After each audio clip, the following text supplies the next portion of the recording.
You ever just sit there, textbook open, pen in hand, and somehow your brain feels like it's trapped behind a foggy window? You're looking at the words, but they're not really landing. You're technically studying, but it doesn't feel like anything's happening. Yeah, been there. What if I told you the fix isn't another flashcard app or a louder study playlist? It might be as simple as standing up. No, seriously. Before you roll your eyes or click away, hear me out. 10 minutes of movement, just 10, can make a massive difference in how your brain works when you're trying to learn. And this isn't just one of those random internet opinions.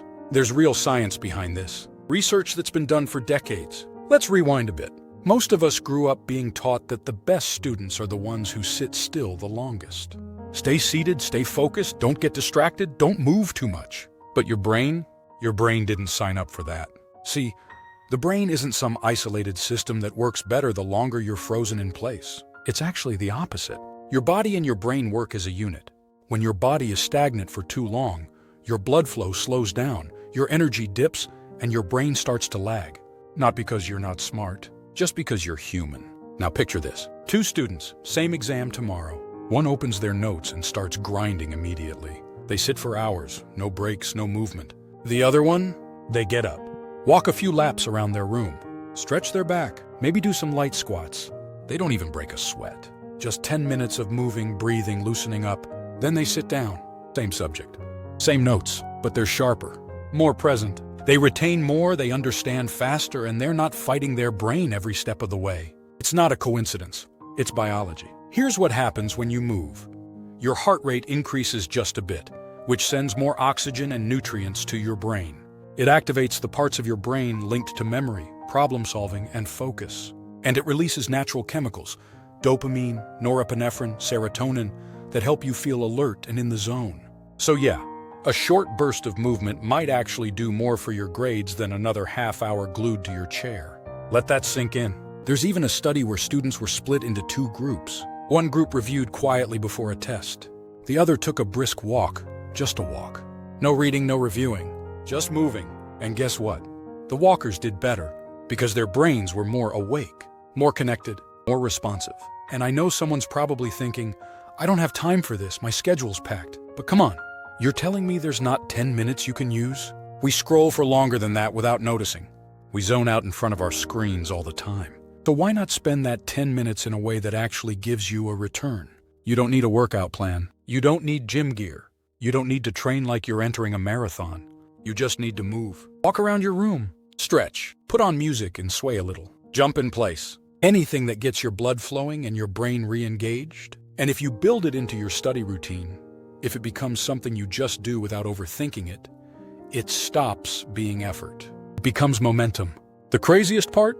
Some schools are catching on to this. In countries like Finland, Japan, and Canada, they've started building movement breaks into the school day.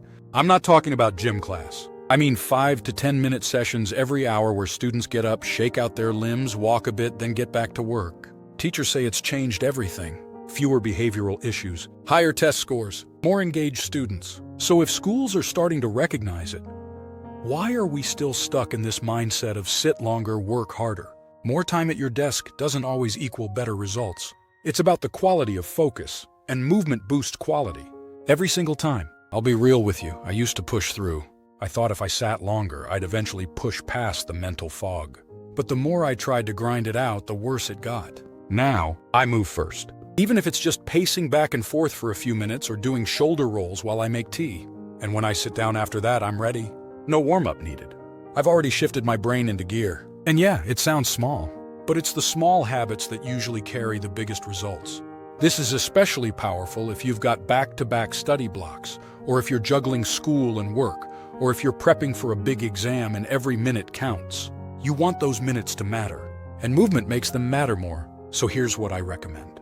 Before your next study session, don't touch your notebook. Don't grab your highlighters. Just give yourself 10 minutes to move. You'll feel it.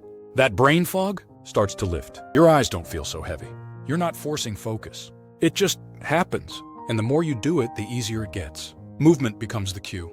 The trigger, your signal to your brain. We're about to learn. Let's get ready. And when you do sit down, you'll waste less time getting into the flow. You'll spend less time rereading things. You'll stop zoning out every 5 minutes. You'll actually get through your work. Look, If you're serious about doing better in school, or just understanding things faster, remembering more, staying sharp, this is one of the easiest changes you can make. It costs nothing. It takes almost no time, but the impact is massive, so give it a shot. Try it for 1 week, 1 session a day, 10 minutes of movement before studying, and then see how your brain shows up after that. You don't need to overhaul your life. You just need to give your body a little attention, so your brain can finally do what it's meant to do. Smart doesn't mean still. Try moving and see what changes.